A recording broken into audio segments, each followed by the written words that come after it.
Hello বন্ধুরা, জ্ঞানজ্যোতি coaching সেন্টারের পক্ষ থেকে তোমাদের সকলকে জানাই আরও একবার স্বাগত।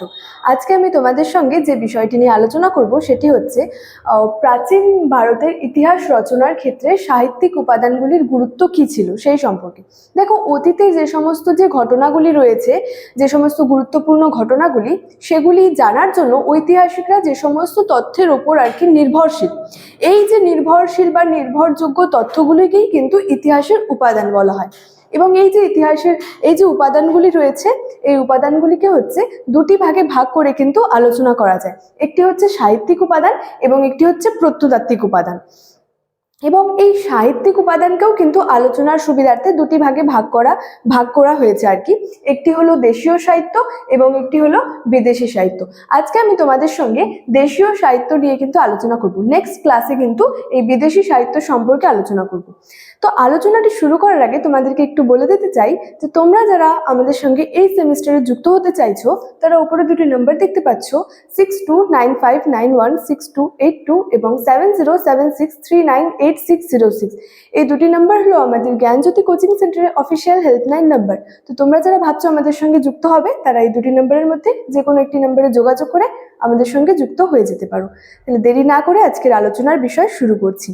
দেখো, দেশীয় সাহিত্যের মধ্যে যেগুলি রয়েছে সেগুলির মধ্যে হলো যে প্রথমেই বলি যে বৈদিক সাহিত্য, তারপরেই যেটা গুরুত্বপূর্ণ রয়েছে সেটা হচ্ছে মহাকাব্য। এছাড়াও রয়েছে বিভিন্ন পুরাণ, স্মৃতিশাস্ত্র, বৌদ্ধ ও জৈন সাহিত্য, সংস্কৃত সাহিত্য, জীবন চরিত এবং হচ্ছে আঞ্চলিক ইতিহাস। তো প্রথমে এই বৈদিক সাহিত্য সম্পর্কে বলি।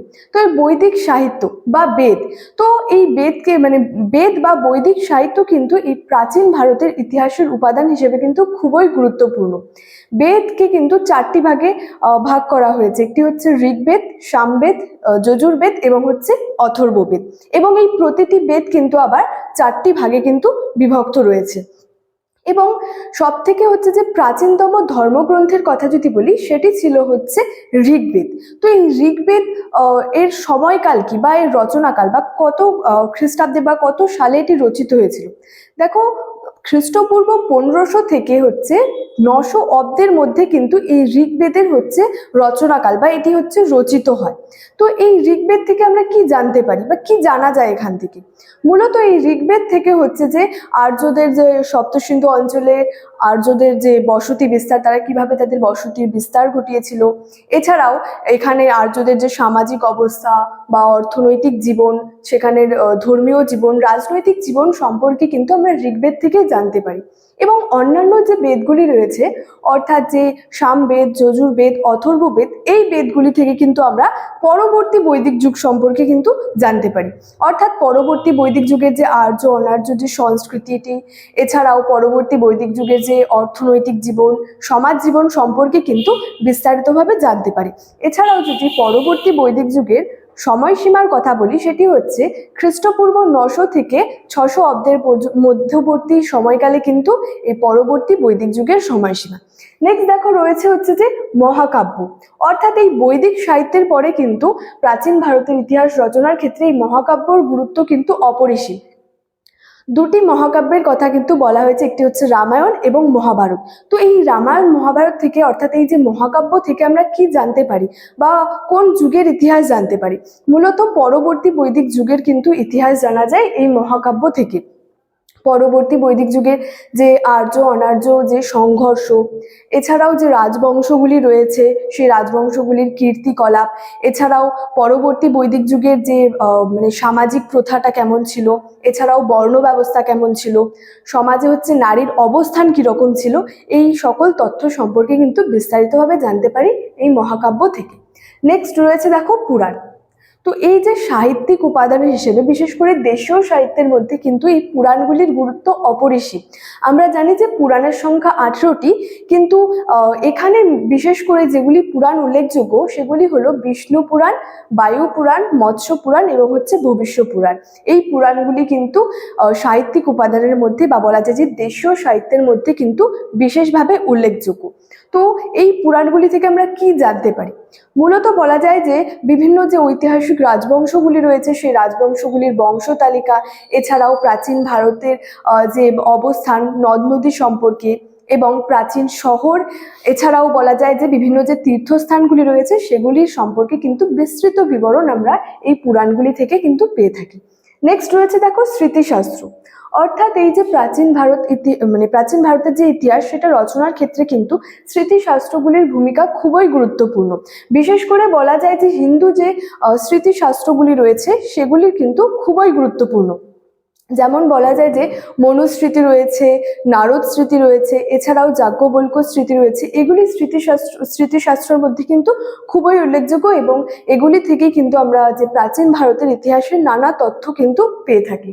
নেক্সট দেখো রয়েছে বৌদ্ধ ও জৈন সাহিত্য, অর্থাৎ বৌদ্ধ এবং জৈন যে গ্রন্থগুলি রয়েছে। তো প্রথমে বৌদ্ধ গ্রন্থের কথা বলি। দেখো বৌদ্ধ গ্রন্থগুলির মধ্যে যেগুলি রয়েছে সেগুলির মধ্যে অন্যতম যেটি উল্লেখযোগ্য সেটি ছিল হচ্ছে ত্রিপিটক। এছাড়াও রয়েছে দীপবংশ, মহাবংশ। তো মূলত এগুলি থেকে আমরা কি জানতে পারি? ত্রিপিটক বলতে বোঝায় যে তিনটি পিটকের সমাহার। ওই তিনটি পিটক বলতে বিনয় পিটক, সুত্ত পিটক এবং হচ্ছে অভিধম্ম পিটককে কিন্তু বোঝায়। তো বিনয় পিটক থেকে আমরা কি জানতে পারি? যে এই যে বৌদ্ধ ভিক্ষু এবং ভিক্ষুণীদের যে তারা যে নিয়মগুলি পালন করতো সেগুলি এবং তাদের রীতিনীতি সম্পর্কে আমরা বিনয় পিটক থেকে জানতে পারি। সুত্ত পিটক থেকে জানা যায় যে তাদের বৌদ্ধদের যে ধর্ম উপদেশগুলি রয়েছে সেগুলি সম্পর্কে জানতে পারি। এছাড়াও রয়েছে অভিধম্ম পিটক। অভিধম্ম পিটক থেকে জানা যায় এই যে বৌদ্ধ ধর্মের যে একটা অন্তর্নিহিত দর্শন, সেই দর্শনের বিস্তারিত আলোচনা এবং ব্যাখ্যা সম্পর্কে কিন্তু আমরা এই অভিধম্ম পিটক থেকে জানতে পারি। এবং যে আরও যে বৌদ্ধ গ্রন্থগুলি রয়েছে মহাবংশ এবং দীপবংশ, এগুলি থেকে আমরা জানতে পারি বুদ্ধদেব সম্পর্কে, এছাড়াও মৌর্য সম্রাট চন্দ্রগুপ্ত মৌর্য সম্পর্কে, অশোক সম্পর্কে কিন্তু দীপবংশ, মহাবংশ থেকে আমরা বিস্তারিতভাবে জানতে পারি। এছাড়া রয়েছে হচ্ছে যে বিভিন্ন জৈন গ্রন্থ।